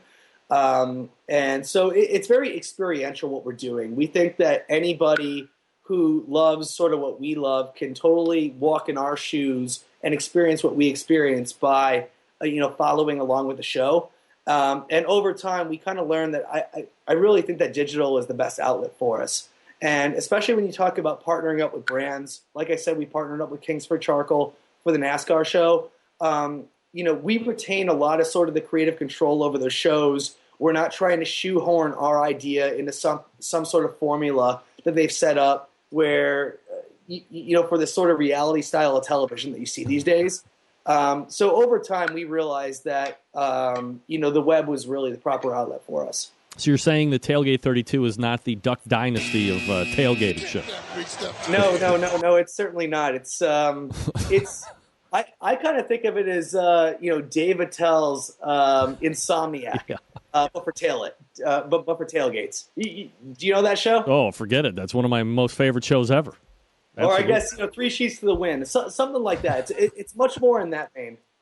All right, so let me ask you something. Years ago, this would either, make it to TV or it would never have been seen by anyone. And now that you have the ability to almost, refine a project to a point on the internet to where a network could actually stumble over it, or, I'm sure nowadays networks are actually trolling the internet to see what might be pick-upable. That's not even a real word. But you see the progress from start to present day, and then, maybe there's an offer from there. For budding producers and actors and so forth, kind of guys in your position, that's a pretty big leg up to have versus even 10 years ago, isn't it? Yeah. I certainly think the landscape is a little bit different these days. It's pretty easy to get a new product out there. From YouTube to any other number of distribution platforms that are available there. Especially when you take into account that sort of the cost of producing this stuff is certainly going down every day. I think there's certainly a lot more opportunity out there. That said, the network world is still sort of this Hollywood world that's actually kind of hard to sort of crack from the outside. You really still need, an insider to walk you into the door there to get something done. John, let me break format here just for a second and ask you an out-of-the-box question. Are you a single guy? Because my sister's watching and she thinks you're pretty hot. About that. My sister, yeah. I am a single guy. There's no way you could do this if you weren't single. All right. Well, sorry. Sorry, Kate. I tried. Jeez, get off my back. All right. So, look, let me ask you this question. You're doing the second season right now. You were in Cleveland a couple weeks ago, and I'm remiss that we didn't actually get a chance to meet. But next time through, no doubt. Most people come through Cleveland and never want to come back. So that's going to be up to you. But how did the first season go for you guys, and maybe what are some of the most memorable things that happened about that first journey through? So the first season, I'd say we had quite a bit of luck with it. Really what sort of opened the doors for us a lot was very early on in the season. In fact, Cleveland was our second stop in the first season. We met some great super fans in Cleveland as well as in Baltimore, which was our third stop. And these fans sort of opened up a big sort of network of fans around the league for us. One of the biggest or sort of coolest things that we do is we profile these fans in all these different cities. And, once we sort of started to develop these relationships with these fans in one city, they were putting us in touch with fans in the other cities along the way. And it made things a heck of a lot easier when we were trying to film, a couple weeks down the line. I think that was probably one of the coolest things that actually happened to us was that we developed like a lot of friendships with people from every NFL city around the country. So, as you point out, we're going back around again for season 2. We're not actually filming season 2. What we're doing is we're going and basically reconnecting with everybody that we put on film in the first place, and we're sort of extending those friendships out. A lot of times we spent 20 or 30 minutes with these people in the lots, but we just had a camera on them, and they were showing us what they were cooking up or sort of what their big, giant setup was out in the tailgate lots. But we didn't get a chance to really know them. And this second time through, it's a lot more casual, a lot more social. And I think that we're just developing stronger relationships as a result. And I think that that's a really cool part of this year. John, let me ask you, because you were able to get to all those home lots and see the animals in their primal areas of awesomeness, is there a stadium or 2 or 3 that really stood out to you as one that you would want to go, regardless of your affiliation and fandom, but a place that just you were like, holy shit, I got to get back here no matter what? And so there's a couple different ways to sort of judge each of the different stops. As far as stadiums go, I think the cool stadium that you can go see is the one in Seattle. I think aesthetically it's the most beautiful one. It's set right in the middle of downtown. It has some of the most beautiful sight lines out onto the city from when you're actually in the stadium. That said, the tailgating there, the tailgating there lacks quite a bit. Believe it or not, and I'm not just saying this because you guys are from there, but Cleveland had one of the most memorable stops that we had. The Muni lots are impressive, to say the least. It's the only place that we started tailgating the night before. Yeah, right. But we have to get ready for the inevitable ass kicking that's going to be happening the next day. Got to dull the pain, bro. One of my favorite quotes, and it comes directly out of our Cleveland episode, is we may not win the game, but we'll never lose the tailgate. That's right, absolutely. Right out of the Muni lots there in Cleveland. So Cleveland's great. Another one that really stood out was Houston. Believe it or not, a relatively new team, but I guess they have a fan base that was, sort of left, when they moved to Tennessee there. But Houston is one that really stood out. The team there really embraced the idea of creating a 12-hour experience as opposed to a 4-hour game experience, and so they go to great lengths to, make the tailgating experience really a first-class thing there. All right, last question before I let you go tonight, John, and I appreciate the time you've given to the show. And everybody needs to know the answer to this. This is what everybody tuned in for. Who's got the hottest chicks? San Diego cheerleaders. No doubt. I'm sure that was like the most obvious, but I mean, it's like a whole different world down there, right? Greg, I got to tell you what. We played a game of cornhole with the Charger girls in our San Diego episode. Really? We did. A lot of cast off to the right. Hey, honey, go pick that up for me type of deals, I bet, right? Well, actually, you need a cup like this and throw it a little more gently. Yeah, no doubt about it. We're talking with John Trupiano. You can check his website out at tailgate and then the number 32.com. A lot of great things going on there. Whether you're a football fan, and then, of course, as he mentioned, the NASCAR thing as well.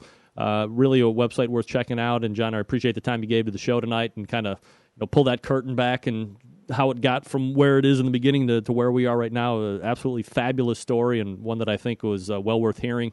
And, let's do it again soon. Let's not be strangers. Hey, that sounds good to me. Thanks for having me on, Greg. All right, John, take care. There he is. John Trupiano. And, again, the website is Tailgate 32. Tailgate 32, the number 32, not writing it out, the tailgate32.com. Man, that was, wow. I thought that, wow, very impressive to say the least as far as getting that whole thing put together. Wow. Tailgate32.com. All right, do you have a party coming up? Thanksgiving party, Halloween party, maybe? Coming up in just a few short days. Don't be the fool that's stuck by the grill. You know, be able to mingle a little bit. The iGrill, a Bluetooth-enabled cooking thermometer that pairs with your Apple or Android device using the free iGrill Pro app. That can be downloaded in the iTunes App Store or the Google Play Store. Bluetooth range up to 200 feet, so you can monitor your food from practically anywhere in your house. That gives you the free time to do what you want with the assurance your food is being cooked perfectly. Go watch the game, have a beer, have 4. If you're in the Muni lot, have a case of beer and get to vomiting already. Go watch the game. The iGrill has your dual probe capability, so you can monitor 2 different pieces of meat at once. You can also measure the ambient temperature of your smoker or grill using the ambient temperature probe. That can be purchased at iGrillInc.com. Now, within the app, you can set minimum and maximum temperature settings. If your grill or smoker gets too hot or cold, your smart device will alert you. Want some extra savings? I can dig it. Enter promo code CENTRAL at checkout for 15% off everything at the iGrillInc.com store. And don't forget, they also offer U.S. shipping for free on orders over $50. The iGrill app on iOS has Facebook integration, so you can upload pictures of what you're cooking right to the iGrill Facebook page. The app also has a globe feature that allows you to see all the other iGrillers from around the world. And you can choose the graph to monitor the speed of which your temperature is rising. It's $80, so you know it's going to ship for free.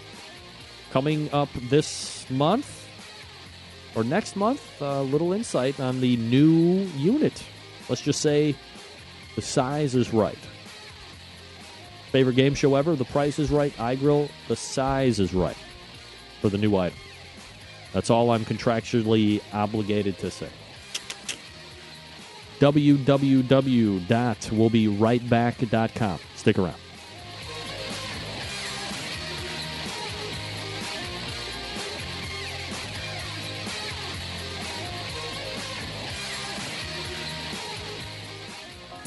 Broadcasting live from the Barbecue Central Radio Network studios in Cleveland, Ohio.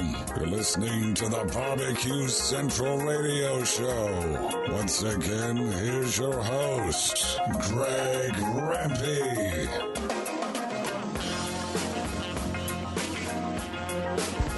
All right, we're back. 877-448-0433. Greg at the BBQCentralShow.com. Bobby's in the house. Watch it. All right, let's wrap it up. All the way back in the first hour, we chatted it up with Meathead from AmazingRibs.com. We talked a lot about turkey. What? AmazingRibs.com. Second hour, we talked with famed author and overall barbecue and grilling icon, Stephen Reichlin, BarbecueBible.com. Lots of great information there. Completely revamped website. If you were, a visitor of the old Barbecue Bible website, light years improvement on that website. Props to Stephen for taking that in hand and addressing it. Lots of great content that is being placed in there each and every day, almost, it seems like. So well worth the read. Add it to your favorites list, and you will see him roughly once a month from here on out. Stephen Reichlin. BarbecueBible.com, and then closing it out with John Trupiano from Tailgate 32. Tailgate, the number 3, the number 2.com. Check it out, man. Those webisodes are really entertaining, and a great story from him. Once again, no show tomorrow, but we'll be back next week for Tuesdays and Wednesdays, full bore. September 11th, 2001. I will never forget. And until next Tuesday at 9 p.m. Eastern Standard Time, it's your program host and proud U.S. American, Greg Rempe. Good night now.